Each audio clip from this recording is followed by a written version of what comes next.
ओम श्री गणेशाय नमः। उमा सहित भगवान शिव का प्राकट्य, उनके द्वारा अपने स्वरूप का विवेचन तथा ब्रह्मा आदि तीनों देवताओं की एकता का प्रतिपादन।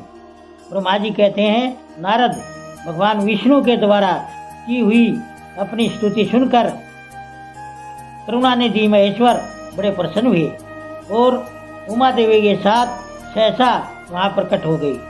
उस समय उनके 5 मुख और प्रत्येक मुख में 3 नेत्र शोभा पाते थे। बाल देश में चंद्रमा का मुकुट सुशोभित था। सिर पर जटा धारण किए गौरवर्ण विशाल नेत्र शिव ने अपने संपूर्ण अंगों में विभूति लगा रखी थी। उनके 10 भुजाएं थी। कंठ में नील चिन्ह था। उनकी श्रीअंग समस्त आभूषण से विभूषित थे। उन सर्वांग सुंदर शिव के मस्तक वसम्य त्रिपुंडरू से अंकित थे। ऐसे विशेषणों से युक्त परमेश्वर महादेव जी को भगवती उमा के साथ उपस्थित देख मैंने और भगवान विष्णु ने पुनः प्रिय वचनों द्वारा उनकी स्तुति की।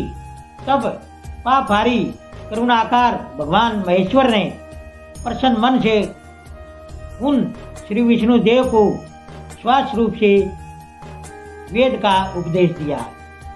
मुने उसके बाद शिव ने परमात्मा श्री हरि को गुह्य ज्ञान प्रदान किया।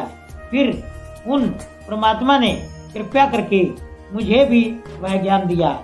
वेद का ज्ञान प्राप्त करके कृतार्थ हुए भगवान विष्णु ने मेरे साथ हाथ जोड़ महेश्वर को नमस्कार करके पुनः उनसे पूजन की विधि बताने तथा सदुपदेश देने के लिए प्रार्थना की। ब्रह्मा जी कहते हैं, मुने श्री हरि की यह बात सुनकर अत्यंत प्रसन्न हुए। कृपया निधान भगवान शिव ने प्रीति पूर्वक यह बात कही। श्री शिव बोले, सूर श्रेष्ठ गण, मैं तुम दोनों की भक्ति से निश्चय ही बहुत प्रसन्न हूँ। तुम लोग मुझ महादेव की ओर देखो। इस समय तुम्हें मेरा स्वरूप जैसा दिखाई देता है वैसे ही रूप का प्रयत्न पूर्वक पूजन चिंतन करना चाहिए। तुम दोनों महाबली हो और मेरे स्वरूप भूता प्रकृति से प्रकट हुए हो। मुझ सर्वेश्वर के दाएं बाएं अंगों से तुम्हारा आविर्भाव हुआ है। ये लोग पितामह ब्रह्मा मेरे दाहिने पार्श्व से उत्पन्न हुए हैं और तुम विष्णु मुझ परमात्मा के वाम पार्श्व से प्रकट हुए हो। मैं तुम दोनों पर भली भांति प्रसन्न हूँ और तुम्हें मनोवांछित वर देता हूँ। मेरी आज्ञा से तुम दोनों की मुझ में सुदृढ़ भक्ति हो। ब्राह्मण, तुम मेरी आज्ञा का पालन करते हुए जगत की सृष्टि करो और बस विष्णु तुम इस चराचर जगत का पालन करते रहो। हम दोनों से ऐसा कहकर भगवान शंकर ने हमें पूजा की उत्तम विधि प्रदान की, जिसके अनुसार पूजित होने पर वे पूजक को अनेक प्रकार के फल देते हैं। शंभु की ये बातें सुनकर मेरे सहित श्री हरि ने महेश्वर को हाथ जोड़ प्रणाम करके कहा।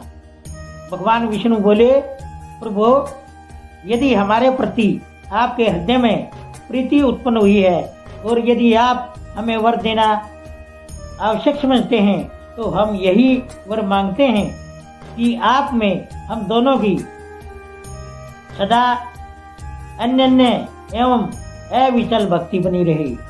ब्रह्मा जी कहते हैं, मुने श्री हरि की यह बात सुनकर भगवान हर ने पुनः मस्तक झुकाकर प्रणाम करके हाथ जोड़े खड़े हुए उन नारायण देव से स्वयं कहा।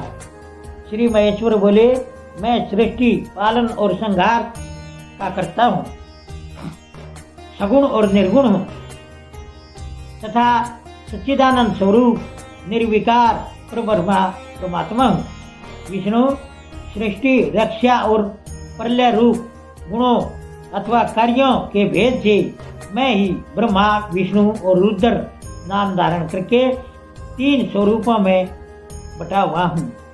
हरे, वास्तव में मैं सदा निष्कल हूँ। विष्णु, तुमने और ब्रह्मा ने मेरे अवतार के निमित्त जो स्तुति की है तुम्हारी उस प्रार्थना को मैं अवश्य सच्ची करूँगा, क्योंकि मैं भक्त वत्सल हूँ। ब्राह्मण, मेरा ऐसा ही परम उत्कृष्ट रूप तुम्हारे शरीर से इस लोक में प्रकट होगा, जो नाम से रुद्र कहलाएगा। मेरे अंश से प्रकट हुए रुद्र की सामर्थ्य मुझसे कम नहीं होगी। जो मैं हूँ वही यह रुद्र है। पूजा की विधि विधान की दृष्टि से भी मुझ में और उसमें कोई अंतर नहीं है। जैसे ज्योति का जल आदि के साथ संपर्क होने पर भी उसमें स्पर्श दोष नहीं लगता, उसी प्रकार मुझ निर्गुण परमात्मा को भी किसी के संयोग से बंधन नहीं प्राप्त होता। यह मेरा शिव रूप है। ओम नमः शिवाय। दोस्तों, सभी तरह की धार्मिक वीडियो देखने के लिए बने रहिए हमारे YouTube चैनल धार्मिक वाणी पर। धन्यवाद।